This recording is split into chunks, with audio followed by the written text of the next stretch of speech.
nafanyaje pale ambapo watu hawaniamini tena?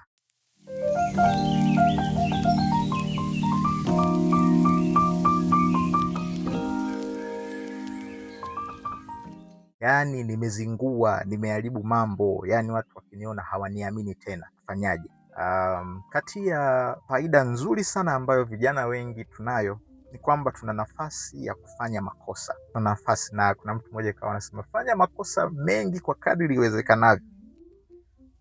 Na kuna mwanasayansi mmoja nimewahi kusoma kitabu akawa anasema kwa kadri unavyokosea sana ndivyo ambavyo unafikia ukweli.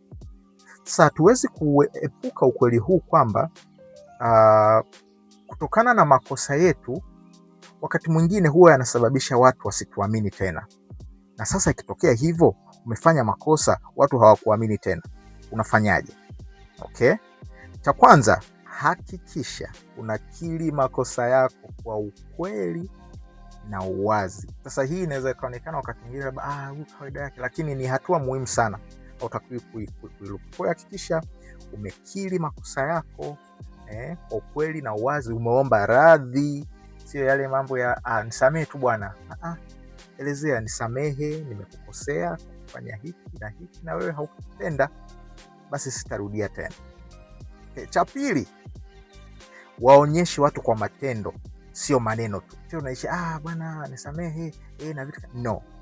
Onyesha kwa matendo. Kwa sababu imani huwa inajengwa tena kwa sababu ya matendo na sio ahadi. Fanya yale uliyoahidi kwamba utayafanya. Alafu toa uthibitisho wa kwamba niliahidi nitafanya hiki na nimekifanya kweli. Okay? Kitu kingine sasa cha kufanya pale ambapo watu hawakuamini tena, kuwa mwenye subira na mvumilivu.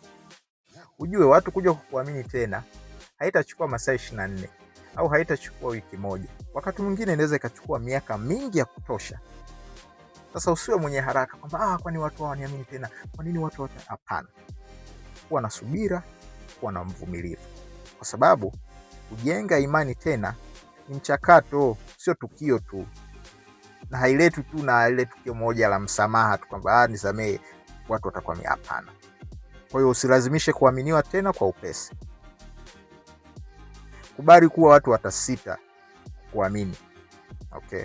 Na ikitokea kama kuna maswali wanakuuliza na nini, wajibu kwa uwazi na ukweli kabisa.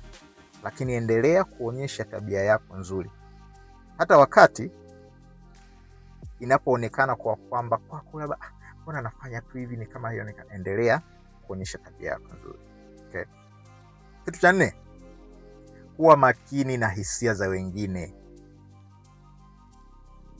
Ili watu wakuamini tena, wewe binafsi unatakiwa kuelewa maumivu ya hawa watu wengine walioyapata kwa sababu yako. Maana yake ni kwamba epuka kwanza kujitetea ili kuthibitisha tu yale makosa yako uliyofanya, upate kiahueni fanya. Hapana, usijitetee, wewe inaumiza sana. Kwa hiyo waelewe. Katika hatua hiyo unaweza kauliza kwamba je, kitu gani nilichofanya ambacho kilikuumiza zaidi? Sikilize, jibu. Okay? Na watu wakisema wameumia, kuwa muelewa kwamba kweli nilikuumiza, bwana naomba unisamehe. Okay? Kitu kikubwa ambacho utakiwa kukifanya ni kupinga hisia zao. Mtu anakuambia uliniumiza hapa, unaanza sikukuumiza bwana. Hapana, hicho ni kitu kibaya sana. Kinafanya huu mchakato uwe mgumu sana wa kuaminiwa tena. Okay? Kingine sasa, hakikisha wewe mwenyewe unabadilika kwa dhati na kuwa mwaminifu. Wewe mwenyewe kabisa kusudia. Okay? Kwa hiyo cha mwisho muhimu ni hiki kwamba ili kurejesha kuaminiwa tena, lengo si kuwashawishi watu wa kuamini tena. Hapana, au kwamba uwavutie watu. Hapana.